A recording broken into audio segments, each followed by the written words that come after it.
I've got some bad news for you. This is not about you anymore. You're so 2016. And I say that because if you look at the demographics of most countries around the world, millennials aren't special. They're actually the majority of the population, right? This is a millennial country in the Philippines. Television. Every experience that any child has today is hyper-individualized, entirely tailored for them with data. You've probably all seen the Amazon concept store in Seattle. Take anything you want off the shelves. Amazon doesn't care. They use computer vision to identify you and the products so that you will automatically get billed for whatever you take. But the real vision of e-commerce is only just beginning. There are now automatic delivery bots working in San Francisco, delivering food autonomously. Isn't it weird to think that your kids will be the first generation to be partly raised by artificial intelligence? Because when your 5-year-old has got hundreds of questions and you finally get tired of answering, who's going to be there to answer?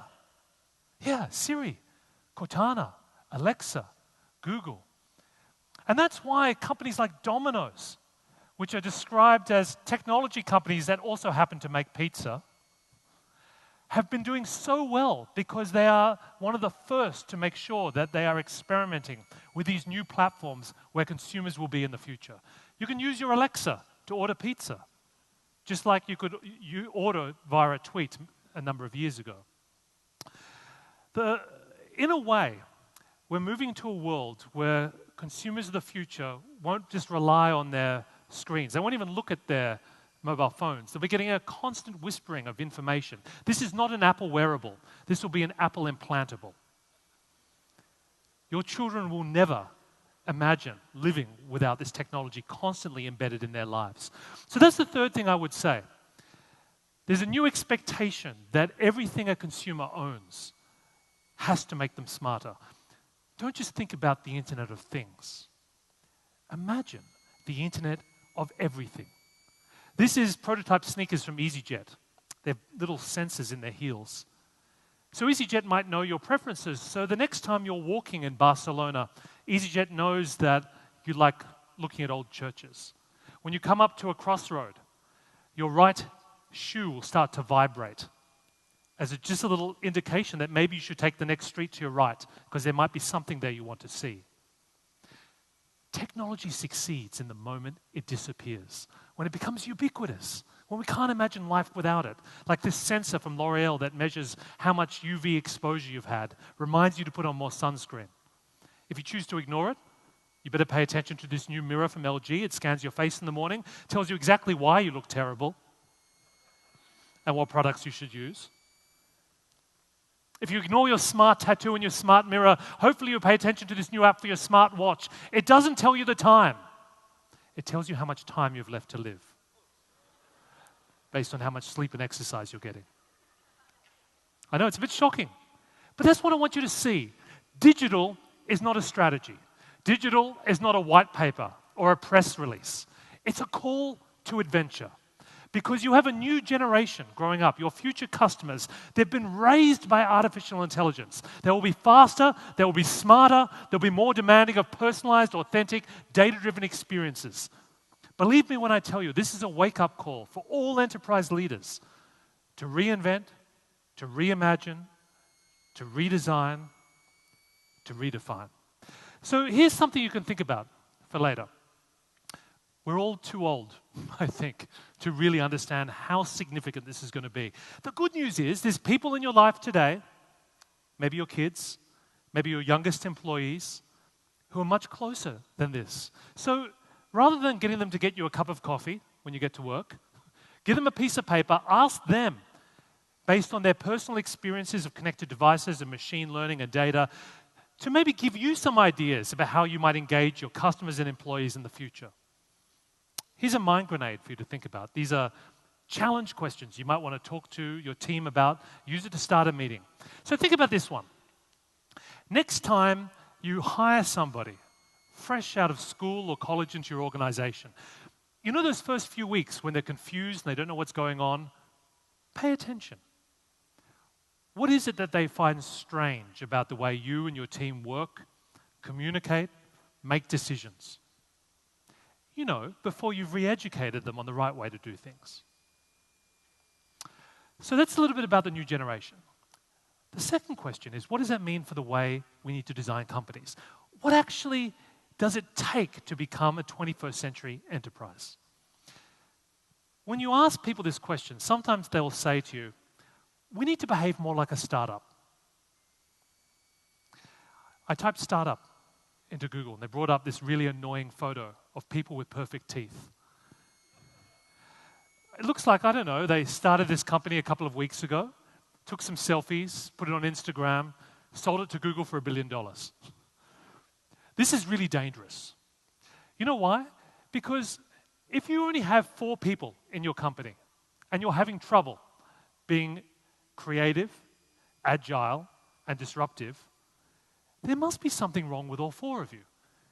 I think anyone can be agile when you have 4 people. It's a bit harder when you're 10 or 50. It's really hard when you're 100. How many people here work in an organization that employs more than 500 people? Can you raise your hands? Wow. So you actually deserve an award if you manage to remain agile and creative in such an organization. Seriously. When you work in a large organization, everything inside that business conspires to identify and hunt down creative thinkers, to make sure that they never try and do something different, and if they do, to make sure that they're severely punished. So what you start to understand is that being a 21st century company is actually not just about technology. In fact, technology may be already transforming your business today. But what you start to realize is that culture is still your operating system. If you want to be a truly agile 21st century company, just as you upgrade your infrastructure, you need to pay attention to the system of rules that governs how you and your people interact, communicate, make decisions, and get things done. Because this truly is the heartbeat of what defines future success. So when I talk to leaders of successful, innovative companies, here are a few things that they tell me that they're worrying about. There are 3 things. The first question that leaders ask themselves is, what kinds of people do we need?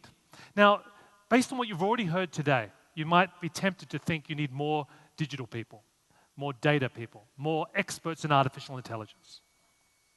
If only it were that simple.